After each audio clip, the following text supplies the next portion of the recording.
All right, good evening, everybody.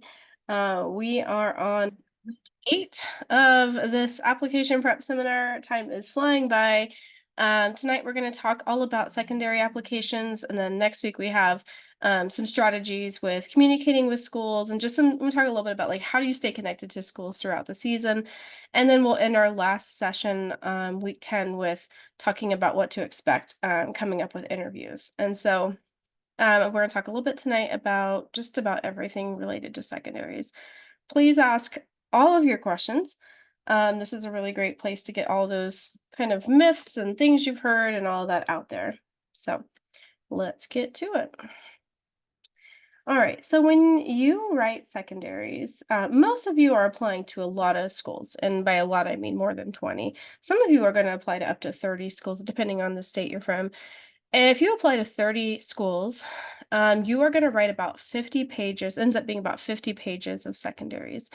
Now, 50 pages, some of you, we've been struggling to get a page and a quarter done, right? For your personal statement. Not really struggling. I think that's an overstatement. But, it takes time. Now, imagine that times 49. It's a lot of work. More work than I can really help you understand. I just got over the trauma from last summer where I didn't have a physical reaction every time I thought of it. Every year I go through it, it completely destroys me. It completely destroys everybody because it's just such a hard thing to do. Um, if you've never sat down and like written a graduate thesis or written a book, written 50 pages, you don't quite know, what that feels like. I had to write a graduate thesis for my second master's, which is about 30 pages, and then I had to write my doctoral thesis, which I can't remember if it was like 50 to 60 pages, but I had like almost a year to do that one. Like I started on it early. You don't have a year to write 50 pages. You have about 3 months at the most. So, and this isn't just like I would even argue that my doctoral level writing was maybe easier. Analyzing data that I collected from interviews maybe is a little bit easier than bearing my soul about the trauma I experienced in my life and interpreting how that brings value to a community. I mean, that's a lot. Like there's some heavy topics in the secondaries. And so I'm not trying to scare you. I'm just trying to give you a heads up that this summer is going to be heavy. And we can do it. You may say, oh my gosh, that sounds so terrible. It sounds hard. I don't know. This sounds like I don't want to do this, whatever you're feeling. But I promise you, like, this is maybe your first time doing it. This will be my 10th time doing it. Um, so for me, it's like I'm on a cycle, right? Like I'm very used to this. I know it's coming. I know what to expect. For me, it's just like, okay, I know the tsunami is coming towards us. How do we survive the tsunami? So I'm going to give you some tips tonight just to get us started thinking about this. There's no way to truly prepare for it until it happens. Once you're in the middle of it, then we just do it. We just get it done. We put our heads down and we get it done. So one way we're gonna start with just getting really organized before the tsunami hits land, right? So we're gonna get our Google Sheet started, and you already have a Google Sheet with your school list, and you don't have to have your school list done today, but you do need to start, adding schools to that list as we go along. Once you have your Google Sheet made with your school list, in order to get organized for your secondaries, basically what we're going to do is we're going to have a lot of data in that initial sheet. We're going to have, your data you collected about the schools, like the locations, the curriculum models, the communities, the orgs, all the things you found that you really love about that school. As we go on, this document's going to grow. It's going to have columns with a lot more information. Like, for example, every school you apply to is going to have a portal, and each portal is going to have a unique username and password. So you have to track all that. You don't want to have to keep looking through your emails for all these username and passwords. So you're going to put the link to the portals. Every school has a unique portal. Every school has a password. So you have to put all that in that spreadsheet. So it's nice and organized. We're going to have columns for dates. I want you to track when you received your app, and we're going to track when you submitted your secondary. We're going to track when you heard back from about whether you were on interview holds or you got invited or denied. We're going to track all of that data. At the end of the day, some of it may not be relevant, but if it ends up being relevant, you'll be glad you tracked it. So we're tracking all of that as we go along. So you're going to have this giant Google spreadsheet. Um, well, how we're going to handle secondaries are you're going to create an individual Google Doc for every school on your list. And you're going to link that Google Doc to that main spreadsheet, to that main list of your schools. So all of your schools can be, all of your spreadsheet, oh, I cannot talk tonight. All of your secondaries can be accessed through that one source. Now you could say, well, why don't I just create a folder with 50 different, or, for 30 different school names in it? You can, but I just find that the way we do it this way, it just is easier for you to see everything. The other thing that I really like about having this spreadsheet is I really like color-coded systems. So I read this book a while back. It's called The Progress Principle. And the premise is that humans are motivated by progress. So what we need to do early on, this is me just kind of disclosing my psychological manipulation here. What we do early on is we try to get you some quick wins, right? We try to get you some quick progress, because once you get a little taste of submitting and progress, then you feel more inclined to do more of that. So when you see, you create your color coding system, when you start changing those colors, you're like, oh, I like that, right? I like seeing these colors change. So this used to be a very colorful page. Now it's all right. They're all done. But in the beginning, this was all in the middle of it, I should say. This was all very colorful, lots of different shades, because each school is in a different stage of the process. But it lets you kind of visually see quickly where you are. If green is your final color, you want to get as many greens as you can. Some schools, you can see down here, this person obviously didn't submit all of her secondaries. That's okay. Like, that happens a lot. But most of them she did. She submitted 21 secondaries. So that feels really good, right? To have all that done. You can see this person has, all the dates laid out in terms of when everything happened. She wanted to see all of that, and that's good. That's how she wanted to handle it. This person chose to take all that data off and just have like a clean secondary tracker page, and she shared this tracker page with me, making sure all of those individual secondaries were also shared with me, because when you send me 5 pages to edit, and I get up at 5 in the morning and I sit down with my coffee to edit your secondaries, and I go to open it and I can't access it, I'm getting cranky, because that was my time to edit. Now I have to wait for you to give me access.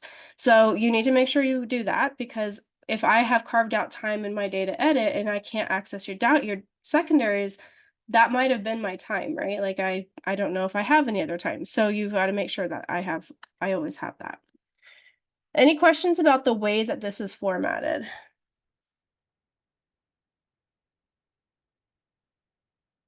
Any questions about what I want you to do here, or why, or anything?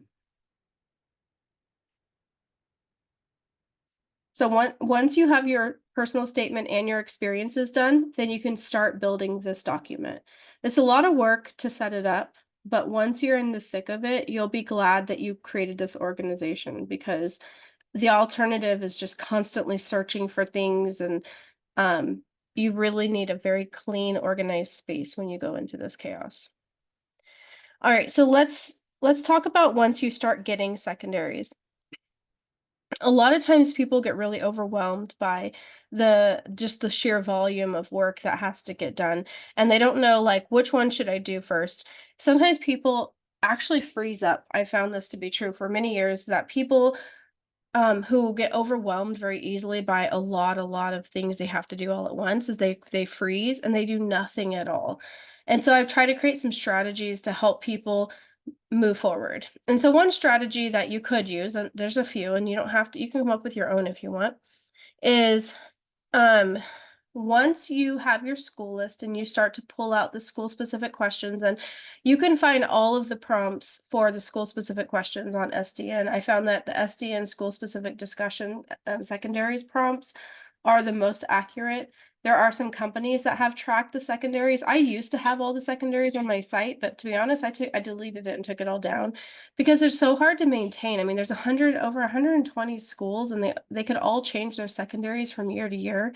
And I just don't have the bandwidth to go and check every single school every single year. So what happens is there's going to be some gung-ho pre-med out there who, as soon as they get their secondaries, they create that school-specific secondary prompt in SDN. They post the secondaries for the year, and last year's are up there. So they usually, for the most part, secondaries stay the same from year to year. So you can go back to last cycle, pull out the secondary prompts from that, portion of the discussion board, and then have your secondary questions in your documents. Now, once you see the questions, I want you to have put all the questions in, and you can go through and you're going to start to see that there are some pretty common questions, and we're going to go through those common tonight. And once you start to see that, okay, there are some secondaries that have literally the same questions. Now, I would code that as an easy secondary because you're going to have you're going to have the common ones written ahead of time. That's the first thing we're going to do is focus on the most common ones. The other easy ones are ones that just have yes or no questions. They don't have any writing. They're just literal boxes you check in. If you open a secondary and you see that it is just boxes you fill out, there's no questions, you literally pull out your credit card right there, fill it out, and hit submit. Do not wait. There's no reason to wait on that. There's no reason to sit on that. You don't need me to, unless you really don't understand the question, which I can't imagine, there's no reason to talk to me first. Just submit the secondary. If there's any writing, then yeah, I would assume you would wait and have it looked at. But there are going to be some secondaries that are really easy for you. You look at them and you're like, oh, I've got this. So you can put all those in a category, color code them. Okay, these are all the easy ones. Maybe the next level up are some that, okay, there's some here that are recyclable. I can reuse some content, but there's going to be some new stuff I have to think about. Maybe some stuff I have to talk to Joanne about. And then there's going to be some that are just like way out there. There's really, really hard questions, things you have no idea what to talk about. Maybe, the autobiography, that's UCSD or Vanderbilt. There's some like hard questions out there. That's going to be your hard ones. So the goal of secondaries is, of course, to submit them as fast as possible without sacrificing quality. So it is not better to submit them fast if you submit garbage writing. That is not helpful. You're just submitting fast to get denied fast. You have to submit them fast and have good answers. Now that's the catch, right? So if you do the easy ones first, then you are submitting more fast, right? Because you got the easy ones done and they're in the hands of the school now, and the school can look at your entire application because they're not looking at your application at all until you submit your secondaries. They're not opening your app in any way, shape, or form until they get your secondaries. Everything that determines whether you get a secondary, for the most part, is pulled from an automatic filter they've created in their backend system. So they have certain things they're looking for in people. They run a filter. The filter runs you through, runs your app data through it, and then they put people in piles, and that's how they send secondaries out. So they're not reading your app, but they will read your app once you submit. So therefore, you want to get your app fast, right? So if you do the easy ones first, you get more apps out there fast. That's one strategy. I don't hate that strategy because it gets more apps out fast. Some people don't like that strategy. They really want to focus more on doing the ones they want to go to first. So, in my opinion, you have a 50% chance of getting into any med school, period. So, I would say let's try to get into as many as we can by getting as many submitted as fast as we can. But if you feel like you really want to submit certain ones first, maybe that's more motivating to you.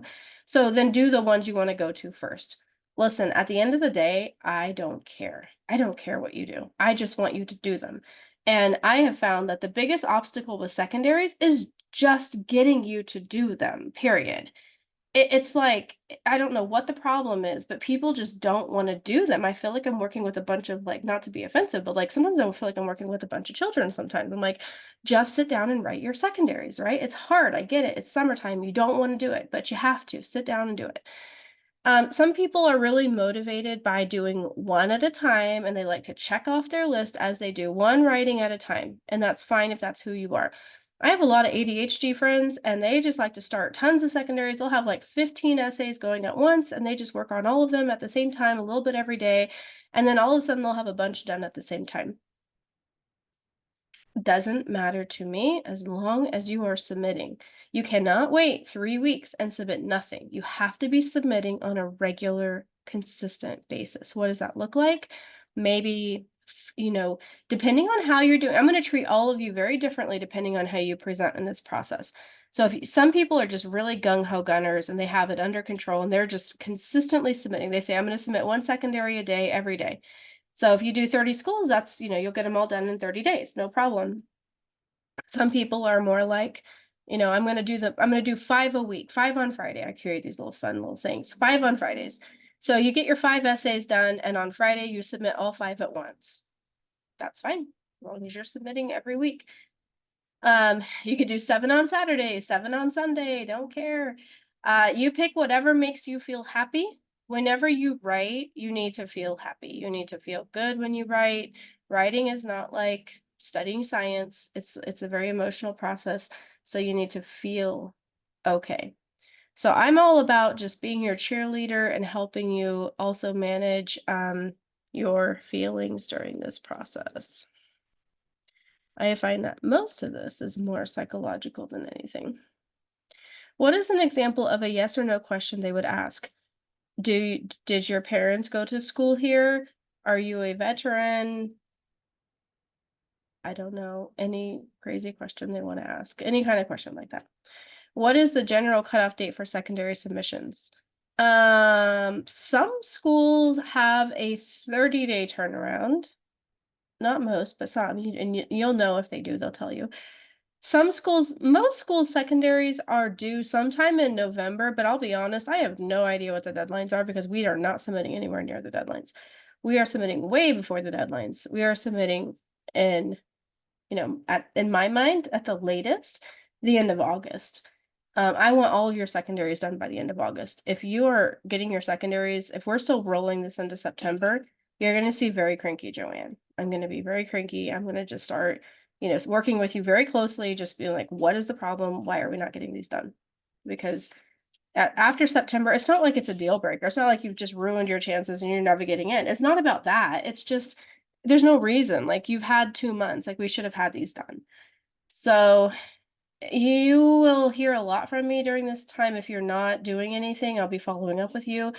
But at the end of the day, you guys are all going to be doctors and you are mature adults. So you also have to be somewhat motivated to do it. Okay, so the thing with secondaries is we are kind of continuing on the conversation that we had with personal statements, and we're continuing to think about this question. What is the perspective needed at the table? And when you think about the different schools, sometimes there are different perspectives needed at different schools depending on the school. And so you kind of, as you get to know the school, you realize you're going to be different people for different schools depending on what you're going to focus in on about that school. So you don't have to worry about, like, saying the same thing at every school. Like, you can say for one school, like, "Oh, I really am passionate about rural medicine." And then the next school you can say, "Oh, I'm really passionate about urban medicine." Maybe you really don't care, you really like both. It doesn't matter, but, like, for every single school, you need to show them that you bring some value to their school. It's not just, "I love rural medicine," but it's like, "I have some insight about the challenges that people face in rural parts of the country, and knowing that you serve these communities, I think I can do X, Y, and Z at your school." So you're trying to find the intersection. So with the personal statement, we weren't really thinking about the individual schools, right? We were just thinking about what is the value you bring to medicine. Well, now we have to really drill it down and we have to find something that the school has so that you can say explicitly in your personal statement, this is what I bring to your school. Some other things you want to make sure you mention in that secondary if you have a chance, any connections you have to the school. So, for example, if you had gone to the school for a tour or you had heard someone speak, if, for example, the dean came and you heard them speak, you would mention that. Any time you've talked to the school, met them at a fair, had any connection with them, you bring that up. Even hearing from the students, you can reference something you heard from the students here, because what that does is it shows them that you've made an effort, that you are interested in the school, that you've done something more than the other 6,000 people. A lot of people just randomly pick schools off a list, off of MSAR. They have no idea who they're applying to. They do no research. They literally don't do any work in this process. And those people, it is so clear in the secondaries that they know nothing about the schools. They write really nonsensical things like, "Going to your school will help me become the physician I always dreamed of becoming." I have read that phrase multiple times. It doesn't say anything. That says nothing about the school. And people just like blanket compliment the school based on the esteemed blah, blah, blah, blah. The schools don't need you to tell them that they're good. The schools already know that they're good. All they want to know is why should they pick you? So if you just, don't do what everyone else is doing, just automatically by default, you're going to stand out in this process. And so you want to always do the work like you're doing now and research the schools so that your secondaries will stand out. So we're going to go through some questions. I kind of just want to analyze a little bit of how these types of questions really, um, you can't just simply copy and paste your answers. I think that's a really common thing people think they're going to do is just copy and paste, all of the diversity answers into all the diversity questions. And that's a really, I would say, um, rookie move. That's a really stereotypical pre-med thing to do. And you have to be really careful because, obviously I'm pushing you guys to be different than the group. And in doing so, we have to be thoughtful. So we're going to think about these three questions and think about what is it they're actually asking you. So, learning from others is enhanced in educational settings that include individuals from diverse backgrounds and experiences. So, learning from others is better if you learn from diverse people. Please describe your personal characteristics that would add to the educational experience of others. So, they're saying how are you as who you are going to help your peers in school?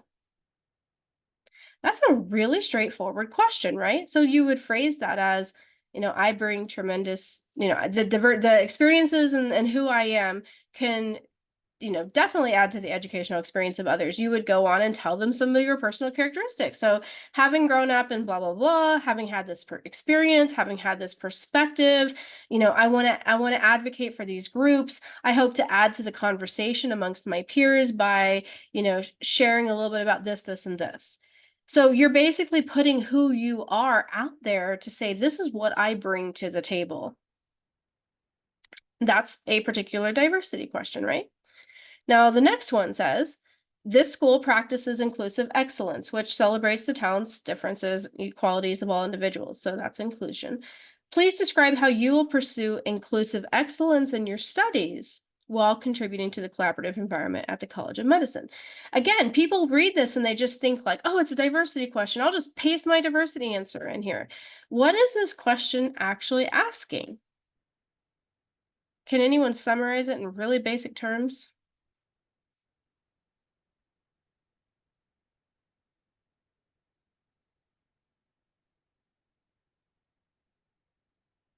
Are they asking you to tell them about your background and how you add diversity to the school?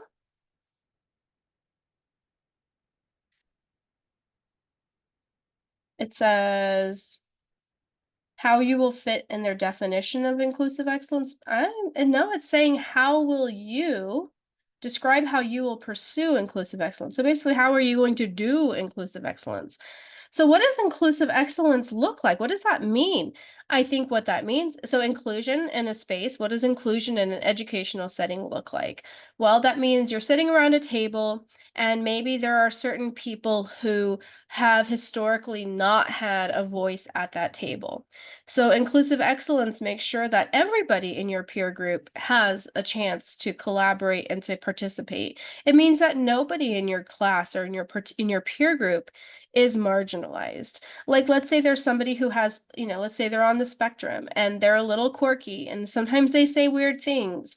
And, sometimes people who are quirky or weird, they are perceived weird. I don't think people with autism are weird. I'm just saying sometimes people act like that, right? Towards people who are a little different. Sometimes those people are ostracized, right? They're not included in the mainstream group and they're often silenced. They're often made to feel like they don't belong. Do you go out of your way to make sure that all individuals feel like they belong?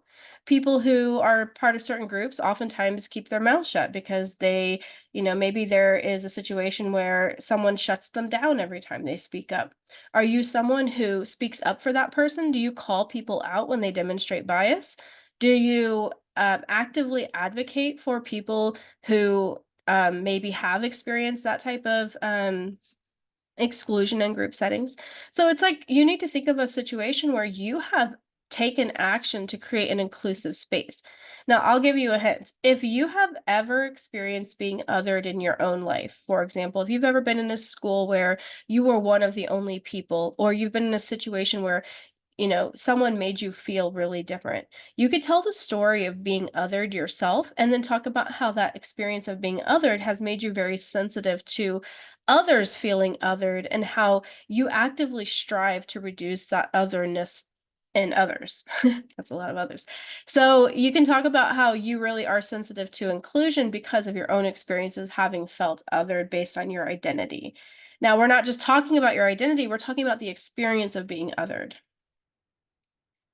Um, I think you should probably pull from past experience only because our past has made up who we are, and our past is evidence for how we will behave in the future. Now, you can create a hypothetical, I suppose, by telling them what you will do, but part of this, I think, is also pulling from your past experiences.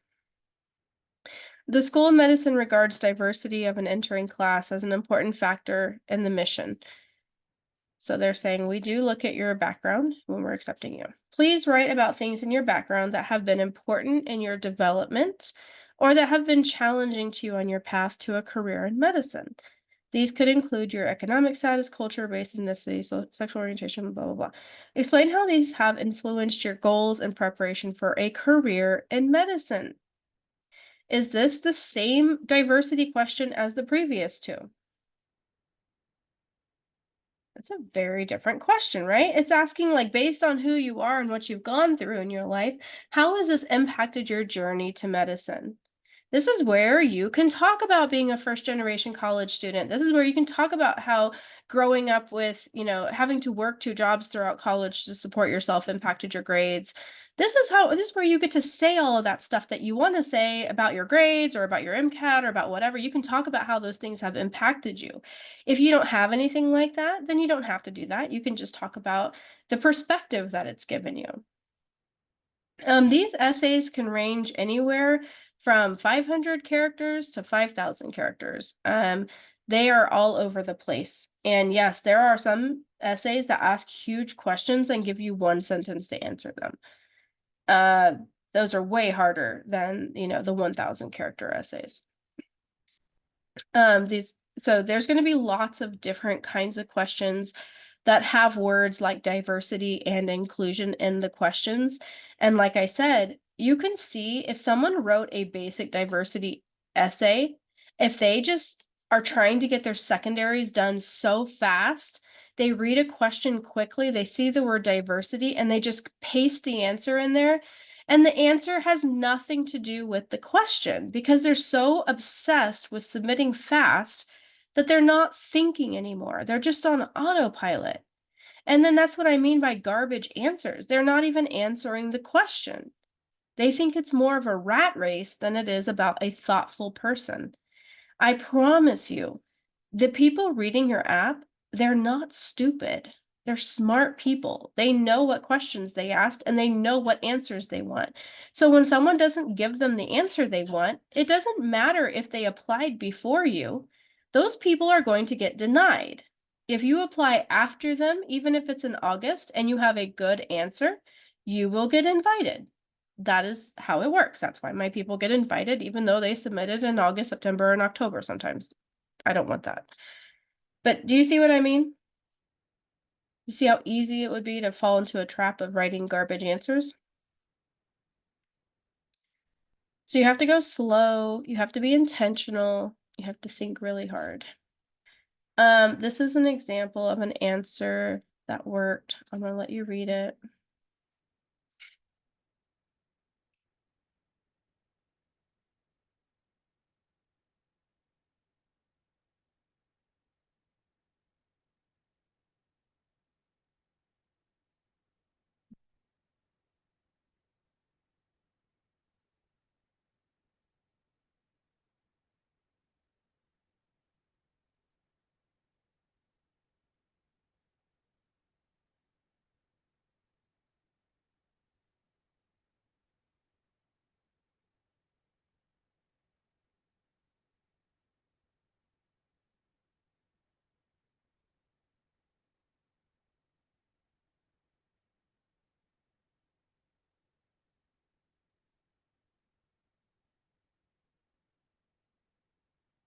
So you read the answers is how has your involvement with diverse populations prepared you for coming to our school? So they pull a couple stories from their past about things that really changed them. So how did it prepare them? Well, it helped them understand the impact that poverty has on people. And then they directly say at the end, these stories and my understanding has prepared me to continue serving in the same area. So they're basically answering the question very, very directly. All right. A different kind of question that's not obviously a diversity question is an adversity question. These come in the form of failures, challenges, or just straight up adversity. And med schools love a good failure story. There's going to be a lot of questions about failure in your secondaries. Lots of different ways they're going to ask this. So we need to start brainstorming some failure question or failure stories that you've had.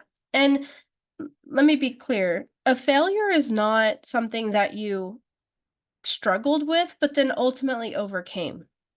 Okay, that's not actually a failure. If you overcame it, you didn't fail. A failure is something where you really like crashed and burned and messed up and it didn't get better. That's actually what a failure is, right? Like hopefully some of you have failed at things. And if you are someone who cannot reveal that you failed, like you're terrified of telling somebody that you are not good at something, you are going to stand out not in the right way here. What they're looking for are people who can take a failure and show what they learned from it. That doesn't mean you didn't fail, it means you failed and you learned.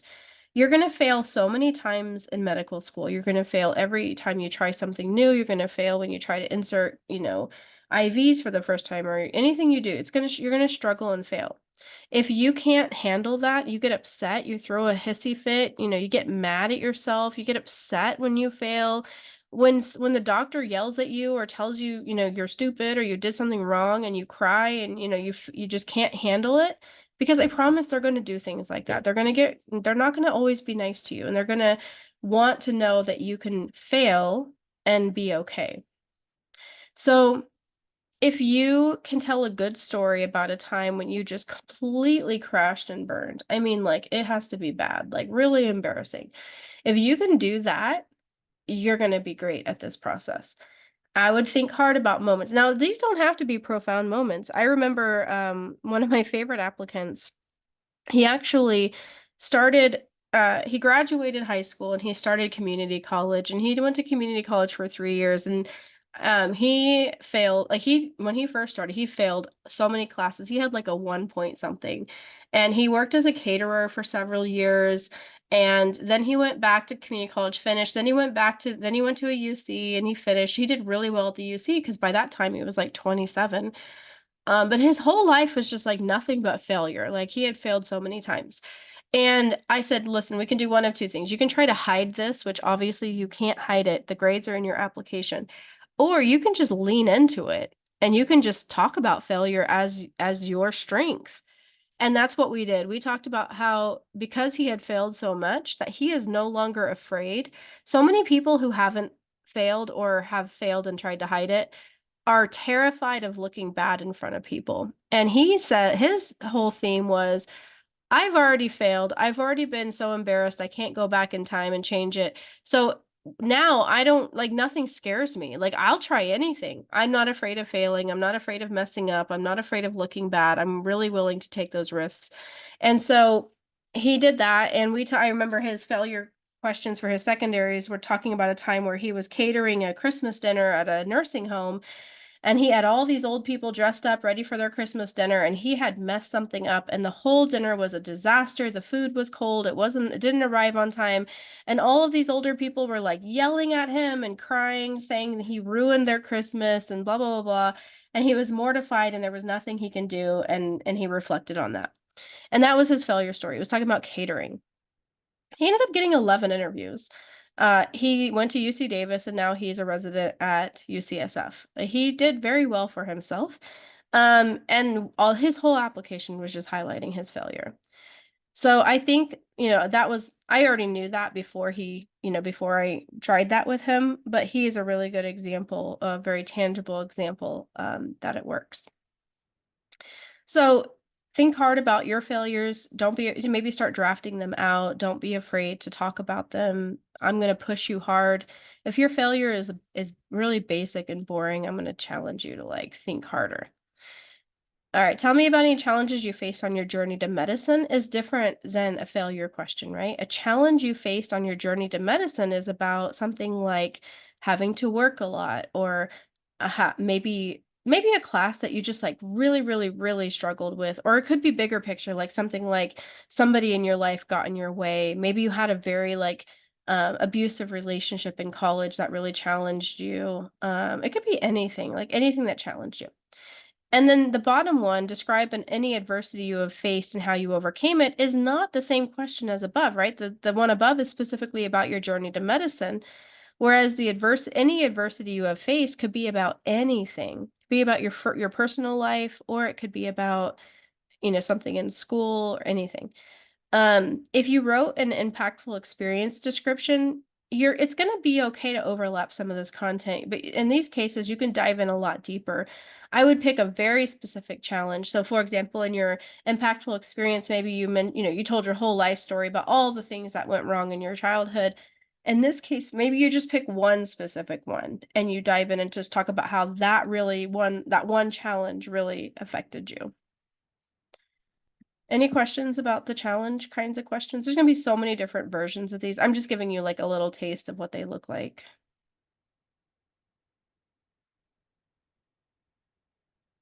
Okay. Um, UCSD is the one that most people write. It's an autobiography, and it is 6,000 characters, and this is a story of your life. And so we're gonna start with, "I was born and raised." We're gonna start with the beginning of time. Where did you grow up? Who'd you grow up with? What was life like? Kind of like that very intrusive Q&A session I did in the first one. You're going to do that, but put it out here in this writing. You're going to bounce through your life, the big buckets of your life, and then you're going to wrap it up by telling them what you've been up to and why you want to be at UCSD. Vanderbilt also does this, but most people I work with don't apply to Vanderbilt, so most of the time it's just UCSD. This is really stressful for people for some reason, but honestly, I don't think it's that complicated. I think it's just your life story. That's how I've always approached it, and I got tons of people got interviews at UCSD this year. So I'm gonna just keep doing it the same way because it seems to work. These are some other kinds of random questions. Some schools like to ask some really weird stuff. I think they're fun, but um, I guess I have a weird sense of humor. You can read these and, single most rewarding experience, any areas of medicine that interest you. That's actually a pretty common question in different shapes and forms. A lot of schools do want to know what you're interested in, even though people will tell you that that's not the case. I find it strange that they're asking these questions if that's not the case. And then this is a UCS or a USC question.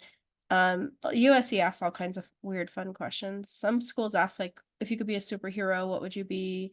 Um, yeah, there's a few fun questions out there.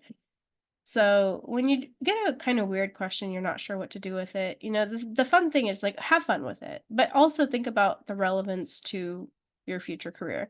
So if I could pick a nickname, I would pick a nickname that either tells them something about what I want to do in the future or tells them a little bit more about me as a person. So I would want to accompany this nickname with a story about who I am, something about my past. Um so, with some of these questions, you'll read them and you'll, instantly know, okay, this is what I'm going to write about. And then there are going to be some questions you read them and you're like, I have no idea what I'm going to say about that. What most applicants do is make a list. They have like a separate document and they'll just copy all the questions that they don't know what to do with and put all those questions on one page. And then they'll make an appointment with me and we'll just go through the questions and just brainstorm. I'll ask him a lot of questions. We'll figure out what to talk about and then just come up with stories. So the ones that you are struggling with, we'll meet and talk about them. And the ones that you know how to write, you'll write them and then I'll edit those. I have a question in the chat. I don't know how to ask this about the challenge question. What if a mental health issue was a challenge that was faced during the journey? anxiety, depression, starting therapy. Yeah, I think that I have read a lot of that type of thing. I think it's just a matter of like how you talk about it. And I don't know exactly how to explain that, but you've got to show that you are thriving with a mental health concern. At the time you didn't, right? But you figured out what to do. It's okay to have depression and anxiety. I would say welcome to the club. Like most people in medicine do have, depression and anxiety. It's more just like, are you able to thrive with it? So you have to really clearly document your therapy process, that you sought treatment, that you have learned how to cope, that you know what triggers you. If you're very clear about those things, it shouldn't be a problem. But if you're like still suffering and you're still having long depressive episodes and you're saying that, then they're going to say, well, you're not ready to come to med school. Like you have to be able to get out of bed and come do things, right? You can't still have long periods of depression and be okay in this field right now, and especially in med school, because it just doesn't allow for that. Like there's so many things happening you have to be present for. So you kind of have to show that you've gotten past it. Anxiety doesn't usually go away. It's similar to an eating disorder. Most people don't actually get rid of their eating disorders. They just learn how to live with them. So you have to show um how you cope with it.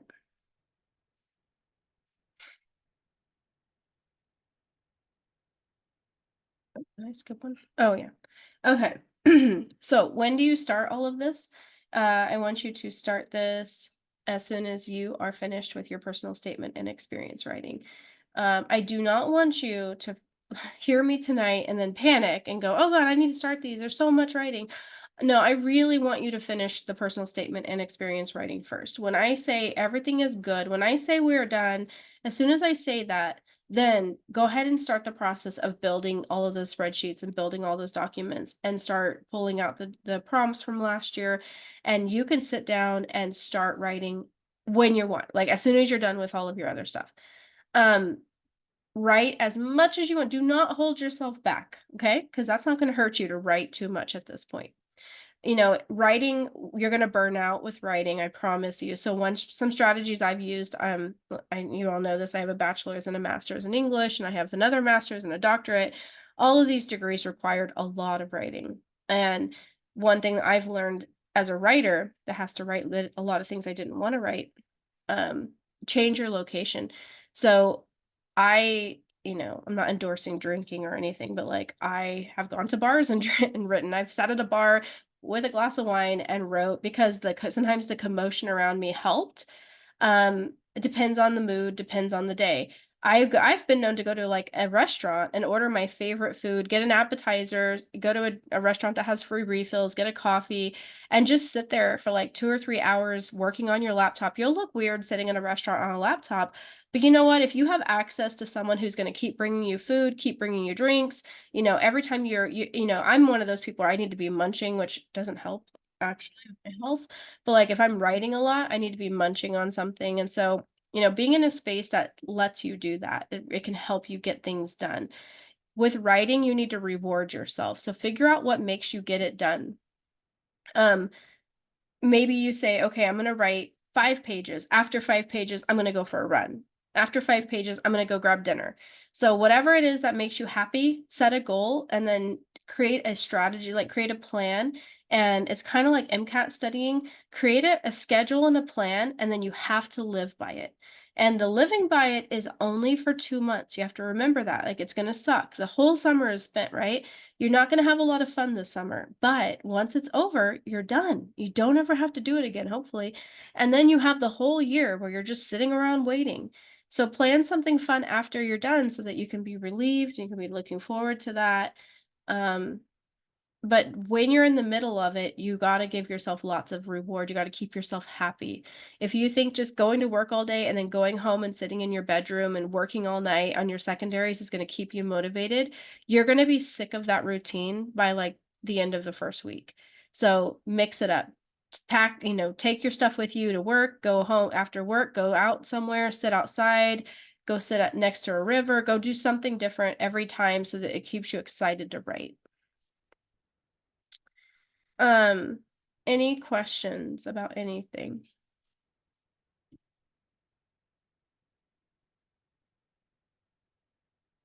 I know we ended a little earlier tonight, so it's not terrible, I suppose. But I'm happy to answer any questions you have about any kinds of secondaries or anything, honestly.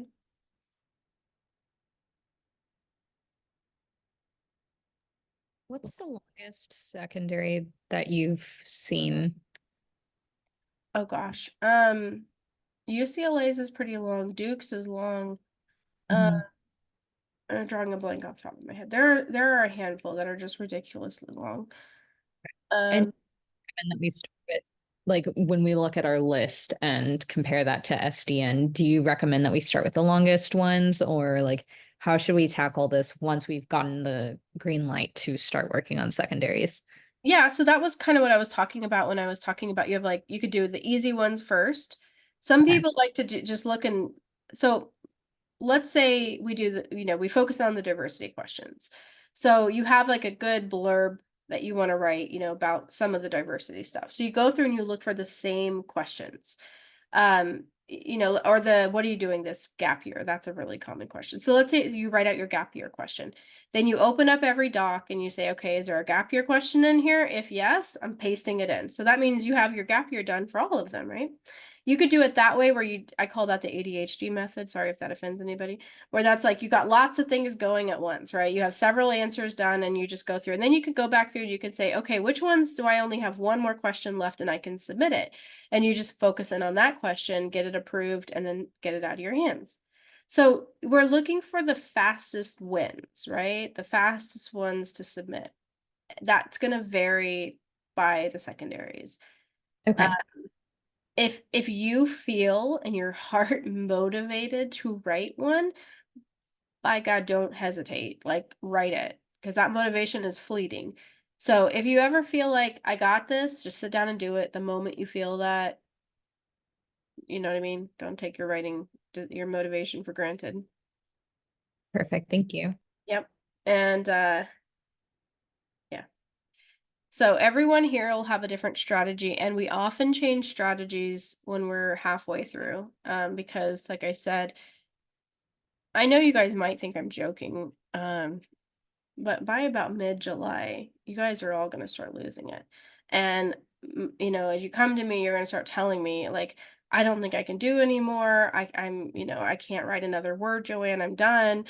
And then I'm gonna have to, like, give you a pep talk, and we're gonna re-strategize, and I'm just gonna be like, "Okay, show me what you have left to do. Let's figure out what we can do." So we'll come up with a strategy, something that keeps you doing them. I know this is gonna happen. It happens every single year. It's been happening for 9 years. So I don't think you guys are special or unique. Um, so that's what I'm saying. Like, just be flexible. Like, kind of, go into a little easygoing. Trust me that I know what you're gonna go through, and you're gonna get them done because you want to be a doctor, right? Like, everybody gets them done. It's gonna suck, but it's gonna get done. And then you'll be done and you can celebrate, and then you'll be crying and whining because it's boring and you want more things to do and you want to hear back and all of that. And you'll wish you had your secondaries to write. So, it's kind of a double-edged sword there.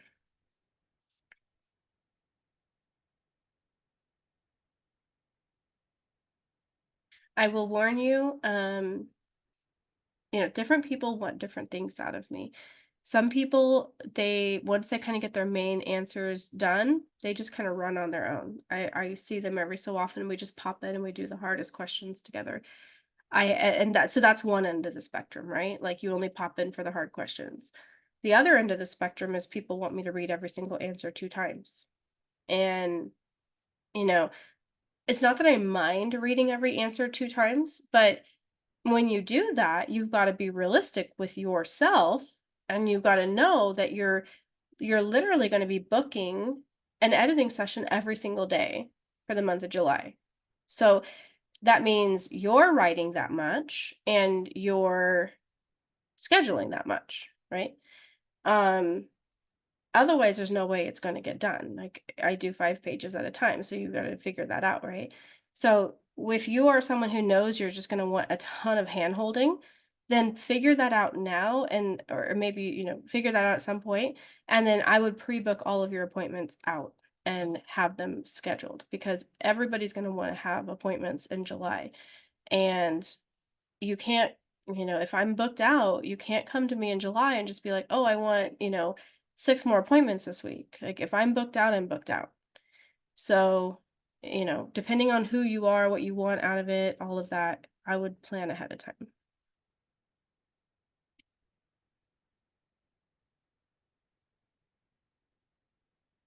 Any questions? Any advice for reapplicants writing secondaries the second time around, especially if the prompts are the same? Yeah, you can submit to me all of your old writing unless you really think it was bad. I'm going to be doing some secondary boot camps in usually around June, where I literally just like go through so many prompts. Like we'll just spend an hour going through one prompt after another and talking about how to write them. If you have, if you want to come to that and you realize like, oh, I'm way off base here on how I'm writing them, then you might have me look at, talk about them before and rewrite them. But if you think that you're pretty okay, just submit all of your old writing to me and I can just edit it. And if I do that one time and I'm consistently saying like, no, no, no, this needs to be rewritten, then okay, I'm gonna have to rewrite all of them. So that might be good to do something early. Like if you submit that to me like by April and I can get a sense of like how well you did things, then you'll know what your strategy is gonna be. Are I the would boot, huh? oh, go ahead. I would say some of my reapplicants just started from scratch. They just wanted to pretend like it was like it never happened. Um, that sounds like a lot of work. Are the boot camps you're referring to the ones that you're doing in California, or is that something different that's online? Oh, I'll do an online boot camp. Oh, okay. Yeah. Yeah, the California ones, I just need to get a sense of if anybody wants to come to them because I'll have a photographer there doing headshots. And then also I'm recruiting medical students to come help me as well so that they'll come and like help. Because the idea is that we'll get like a ton of writing done there in person. So you'll be writing live and we'll be editing your writing as as we're together. So I need to know in advance how many people are coming so I can start recruiting more editors for your writing. The ones on Zoom are just gonna be me talking.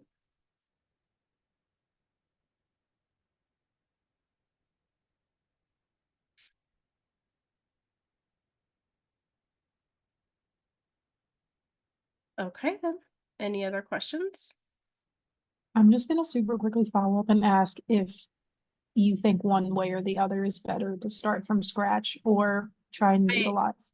I think I would need to read your previous ones before I say that. Like, if you wanna send if you want me to start editing some of them, I can you can send me 5 pages and book an editing session, and I can go through them and give you a lot of feedback and then see like I said, if they aren't that bad, then we don't need to change all of them. And you don't think schools will kind of look oddly down on you I'm gonna seeing? be honest, Gabrielle, I really doubt that I'm gonna read all of them and not make any changes. Okay, that makes sense. Thanks. I mean, even if I change a few words, it'll help, right? Yeah, it'll look different. All right, Yeah. thank Mhm. If I know me, I'm probably gonna change something. you. Cool. Alrighty. Well, if you need anything, I'll be at the applicant support group tomorrow night at 8 p.m. Feel free to come by. I have two of my favorite people coming, James and Mildred. They're both first years at UC Davis. Um, yeah, let me know if you need anything. I am going out of town for 3 days this week. And this weekend. I'm going on two different trips. So if you want an editing session, just email me. I'm happy to edit your writing. I'll be on the road, but I can edit. I'm not doing any in-person appointments, but yeah, if you want to keep moving forward, you can let me know and I'll schedule something for you. All right. Well, have a wonderful week, everybody. I'll talk to you soon.